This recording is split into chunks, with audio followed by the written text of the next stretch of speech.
everyone, welcome back. If you're new here, I'm Katie, and today I have another book review for you on The Daughter of Rome by Angela Hunt. Thank you to Bethany House for sending me a copy of this book to read and talk about with you all. So this is the last book in the Emissary series by Angela Hunt, and I enjoyed this one. I will say it wasn't my favorite in the series. Book 1 is still like my absolute favorite than book 2, but I still really enjoyed book 3, and I really enjoyed the ending and kind of how it all wrapped up.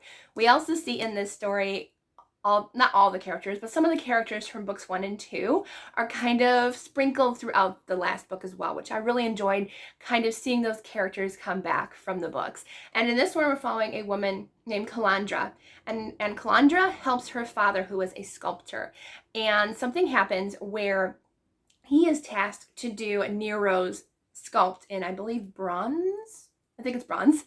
But he's tasked to make the statue. And so I think that they were tasked by a pretty up, in the government, because, those people, they want to be pretty close to Nero. So he's like, well, if I could have a statue made. So him and his son task her and her father to create this bronze statue of Nero.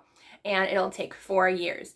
Well, this is during the huge fires in Rome, and everything is pretty much burned to the ground. And her father has a serious accident that unfortunately is not letting him continue the sculpture. So with his help, she decides, listen, we got to do this. We need the money. Like, we can't continue our business. And, she didn't want to ruin her father's reputation by saying he can't do this. So with the help of her father, she decides to practice the sculpting and practice making the statue to help finish the project.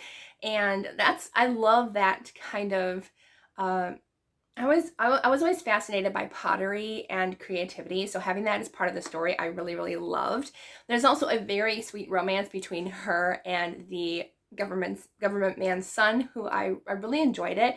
It was a very, very sweet romance. I will say, if you enjoyed the Mark of the Lion series, you will definitely enjoy this series, because definitely has a few similar themes throughout, but we also get genuine original stories that I absolutely enjoyed. And in this story, we're also following the persecution of the Jews roughly during Paul's time. So when Saul became Paul and he was thrown into prison, that's kind of the era that we're following in this story too. So we're seeing a few historical characters pop in and out, but it is an original story with Calandra and her father and stuff. But I really, really enjoyed the whole series as a whole, really enjoyed it. So I will link this book where you can purchase a copy down below in the description box if you want to check it out. I hope you all have a wonderful day, and I will see you all in the next video.